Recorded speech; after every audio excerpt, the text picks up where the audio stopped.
El baile de los ángeles, de Nalini Singh, un cuento del gremio de los cazadores, capítulo 3.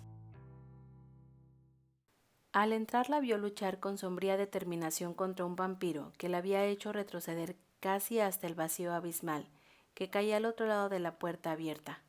Hilos de color rojo oscuro le bajaban por un lado de la cara. Una rabia repentina y fría. Rugiendo un grito de guerra, se abalanzó y le arrancó un agresor de encima para tirarlo contra la pared con tanta fuerza que algo se rompió con un chasquido audible. Agarró a Yesamí con su otro brazo en el mismo movimiento y cerró la puerta de una patada. «¡Atrás!», ordenó, subiéndola sobre una mesa y balanceando la espada cuando él sintió el movimiento del aire en la espalda. Con los colmillos desnudos y uno de sus huesos sobresalientes del hombro, había perforado su camisa y brillaba blanco en el aire. El vampiro gritó en desafío sangriento y cortó una línea de fuego sobre el pecho de Galen con un pesado cuchillo de caza. Galen hizo caso omiso al arañazo y la cabeza del otro hombre cayó rodando para aterrizar en el suelo con un golpe húmedo al instante siguiente. La sangre salió a borbotones, rociando la pared cuando el cuerpo del hombre comenzó a temblar antes de derrumbarse. «¡Maldita sea!». Probablemente Yesamí le habría limpiado eso, pensó, mirando cómo el cadáver seguía retorciéndose. Los vampiros eran casi inmortales, pero, independientemente de los movimientos esporádicos, no podían sobrevivir a la decapitación. Sin embargo, se aseguró de mantenerle delante y clavando la espada en el corazón del vampiro muerto, cortándolo en pedazos diminutos dentro de su pecho. Solo entonces se dio la vuelta hacia la mujer que estaba sentada en la mesa con la cara blanca y los ojos enormes. Después de limpiar su espada con la ropa del vampiro, la deslizó dentro de la vaina de su espalda. Cruzó la distancia entre ellos para colocar sus manos a ambos lados del cuerpo ligero de Yesamí. «Mírame, mírame». Unos nerviosos ojos marrones se encontraron con los suyos. «Tiene sangre». Maldiciendo interiormente ante la evidencia de la violencia despiadada, violencia que era una parte integral de su vida, pero sin duda extraña para ella. La apartó para ocuparse de ello, pero ella se quitó una especie de bufanda de seda de alrededor de su cintura y comenzó a limpiarle la cara. Llevaba su olor. Bloqueando los músculos, se quedó quieto. Sus ojos se posaron en la elegante curva de su cuello y los teorantes que sostenían el escote de su vestido. El nudo en la nuca, la cinta de tela que caía en gracia por su espalda. Una sola gota de sangre estropeaba el azul, pero su vestido había escapado al daño. «¿Has acabado?», preguntó, cuando ella dejó caer la mano, levantando la suya al mismo tiempo para inclinarle el rostro hacia la luz y poder examinar el corte en la sien. Ya estaba sanando. Bien, pero le pidió prestar el chal para enjuagar las vetas de color rojo que le enfurecían.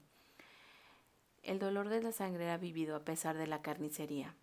Aceptando la tela cuando se la devolvió, ella estiró la mano para pasársela por el pecho. «¿Tienes alguna camisa?».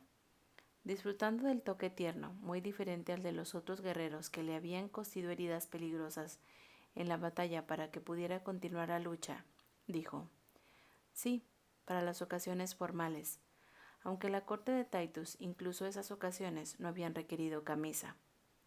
Yesamí se echó a reír, justo antes de que su rostro se arrugara, abrazándola. Le acarició la espalda con la mano mientras ella le rodeaba el cuello con los brazos y lloraba. Él tuvo cuidado de evitar la zona sensible, donde sus alas surgían de la espalda. Las plumas eran de una magenta rico y sugerente, que se desvanecían en el rosa y el crema puro del cuerpo de las alas.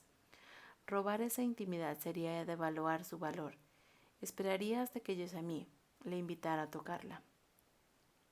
Su respiración entrecortada y caliente sopló sobre su piel mientras ella trataba de acercarse aún más, empujando entre sus rodillas. Las delicadas faldas de gasa de su vestido le rozaron cuando le acentuó con fuerza. Su cuerpo era tan delgado, tan terriblemente frágil, pero no huesuda. Ahora se daba cuenta, a pesar de su apariencia de dolorosa delgadez. Era como si su propia forma fuera tan delgada de la carne. Sobre ella necesitara ser la más bondadosa de las capas. Había una gracia sensual en ella, exquisita y bella. Él ya no puede hacerte daño, dijo en su oído, cuando se calmó su llanto, el cabello contra su cara tan suave como la piel bajo su mano. Ella hizo antes de enderezarse, recuperando la dignidad y envolviéndose en ella como un escudo. Gracias. Al mirar hacia abajo, se ruborizó ante el modo en que sus rodillas se abrían a ambos lados de su muslo. Retrocedió para poder cerrar las piernas, reacomodar las faldas. Bárbaro o no, él entendía que al igual que un guerrero necesitaba su arma, Yesamí necesitaba su orgullo. ¿Quién era? No lo sé, respondió, enjuagándose las lágrimas hasta que en su rostro no hubo ninguna evidencia de la tormenta emocional que acababa de atravesar. Entró en la casa mientras yo estaba en la cocina. Pensé que era uno de mis estudiantes. Saben que tienen que llamar, pero los más pequeños a veces lo olvidan. ¿Te digo algo? Que yo sabía demasiado, dijo Yesamí, forzándose a recordar la pesadilla.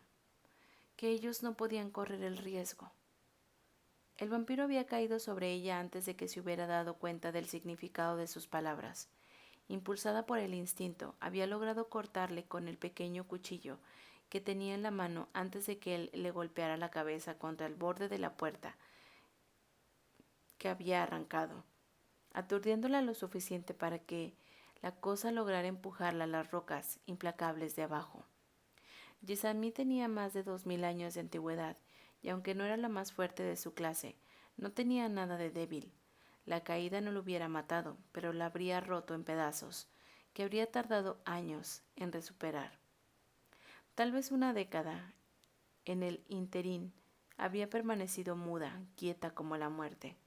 Un montón de tiempo para que cualquier persona que no deseaba que sus planes se vieran expuestos lo llevara a buen término. Me ha salvado de un terrible dolor. Mientras hablaba, esperaba que Galen le reprendiera por tener una residencia en el acantilado, cuando no podía volar. ¿Cómo podía explicarle que ella tenía la misma hambre desesperada por los cielos que sus hermanos, la misma necesidad de remontar el vuelo? Su casa estaba tan cerca de las nubes como podía. Sin embargo, la recriminación esperaba no llegó de ese guerrero, que le habría acariciado con manos increíblemente suaves. Su voz baja y profunda contra su oreja, en su lugar, frunció el ceño, su atención concentrada en su agresor. Cuando se alejó de la mesa, ella tuvo que morderse el labio inferior para evitar rogarle que se quedara. La crudeza de su necesidad le desequilibraba. Había estado sola desde hacía décadas, incluso antes de llegar a los 100 años, la marca que constituía la edad. Esa marca, adulta entre los ángeles. Era muy raro que un ángel solicitara la emancipación siendo adolescente, pero la presencia constante de la culpabilidad de su madre había sido una mortaja que amenazaba con asfixiar a Yesamí. Kerr había hablado por ella con Caliani, en cuya sección del refugio había nacido. Había convencido al arcángel que Yesamí era lo suficientemente madura como para poder confiar en que podía vivir por su cuenta.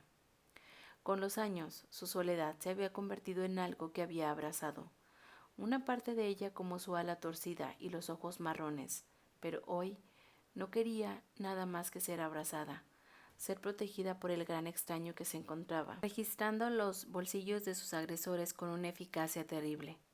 Ella debía haber bajado un salto de donde lo había colocado, ordenándole que se quedara como si fuera una mascota o un saco de patatas, pero la verdad era que no estaba segura de que sus piernas le sostuvieran.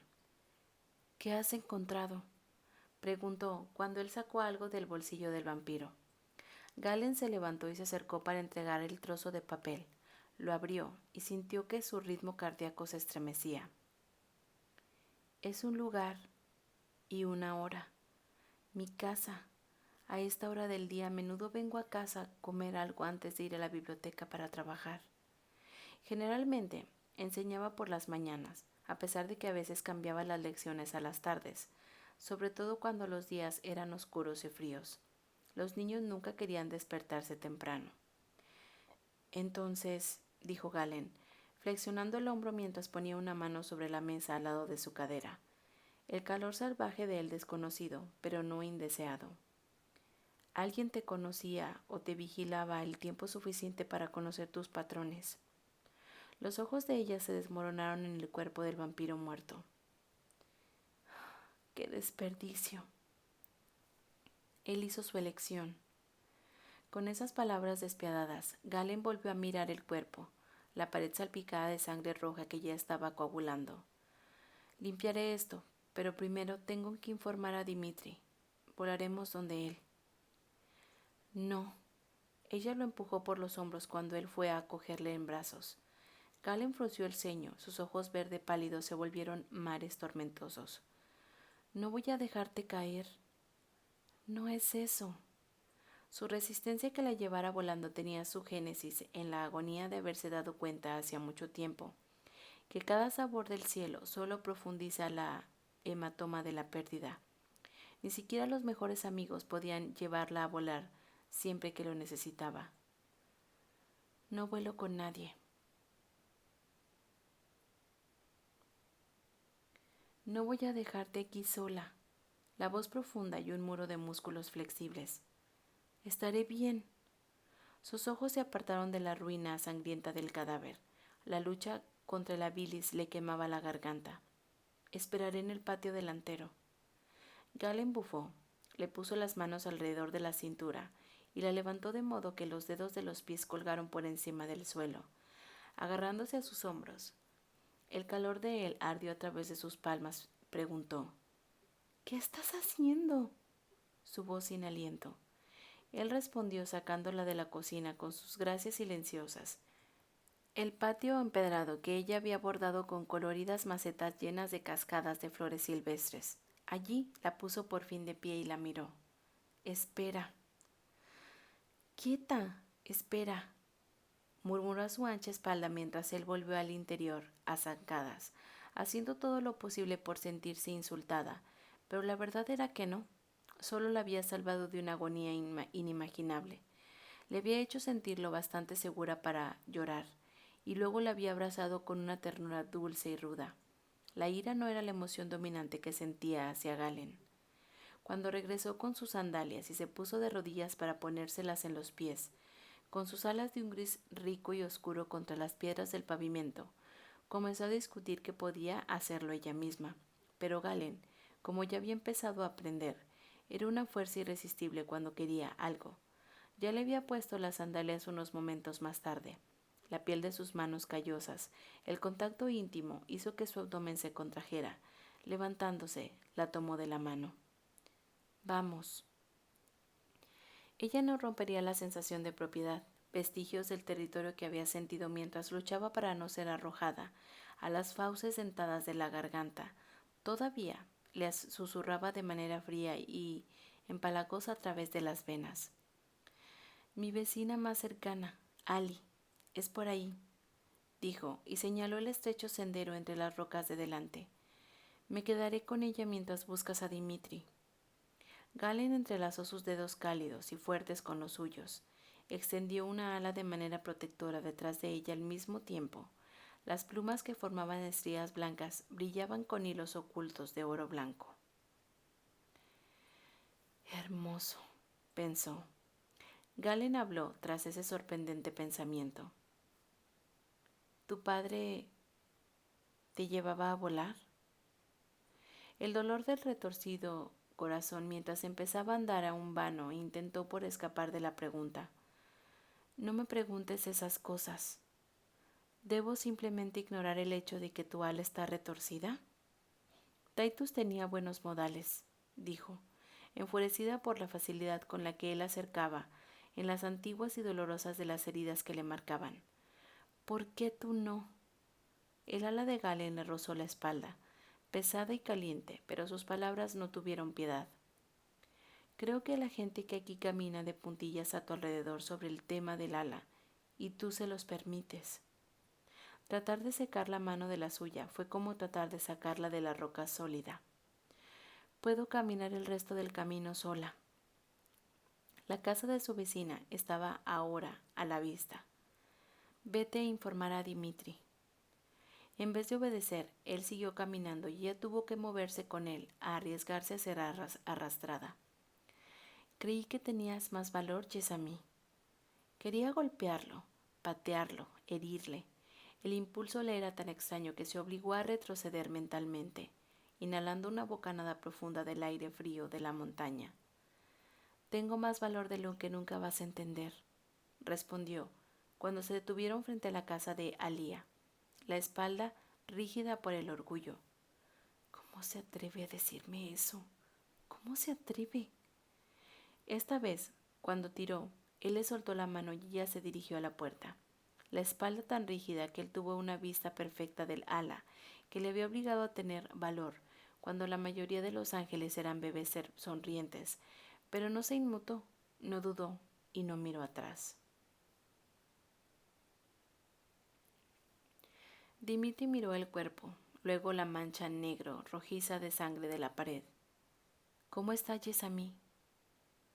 Bien, tan enojada con él que sus huesos habían destacado abruptamente contra esa piel espolvoreada de oro, que él quería saborear con la boca.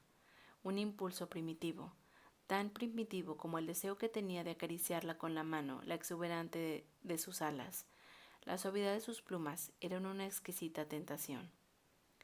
Tanto que recogió una pluma de seda de su casa y la escondió cuidadosamente en su palma. Una vez que el impacto del ataque se desvanezca, querrá saber la razón que hay detrás. Esa es la cuestión, ¿no? Dimitri se concentró en el rostro del vampiro muerto. No es uno de los de Rafael, pero alguien le reconocerá. Haré circular su boceto. Galen asintió con la cabeza y salió fuera con Dimitri. Jessamine querría volver a su casa. Desde la cascada de flores a las gruesas alfombras color crema, a los dibujos de los niños enmarcados y colgados con cuidado, este lugar llevaba su huella. Una mujer no se alejaría fácilmente de un lugar que había hecho tan suyo. Le prometí que lo limpiaría. Yo me encargaré de eso, pero no va a estar listo hasta mañana. Los ojos oscuros miraron a Galen. Necesitará vigilancia. Sí. No había necesidad de pedir voluntarios para la tarea, cuando los dos sabían que él no permitiría que ningún otro guerrero se acercara a ella cuando era tan vulnerable. ¿No tienes miedo de que pudiera ser yo quien esté detrás de todo esto? Él era el elemento desconocido, el forastero. No, una sola palabra. No eres el tipo de hombre que asaltará a una mujer vulnerable, y, añadió el vampiro, si hubieras orquestado esto, ella no seguiría respirando. Estaría hecha a pedazos, desangrándose en la pared de la garganta. Galen se estremeció por dentro, pero Dimitri estaba en el cierto en ambos casos. Me aseguraré de que nadie la alcance. Daba igual si ella daba la bienvenida a su protección o no. Hasta aquí, el capítulo 3 de El baile de los ángeles. Gracias por escucharme.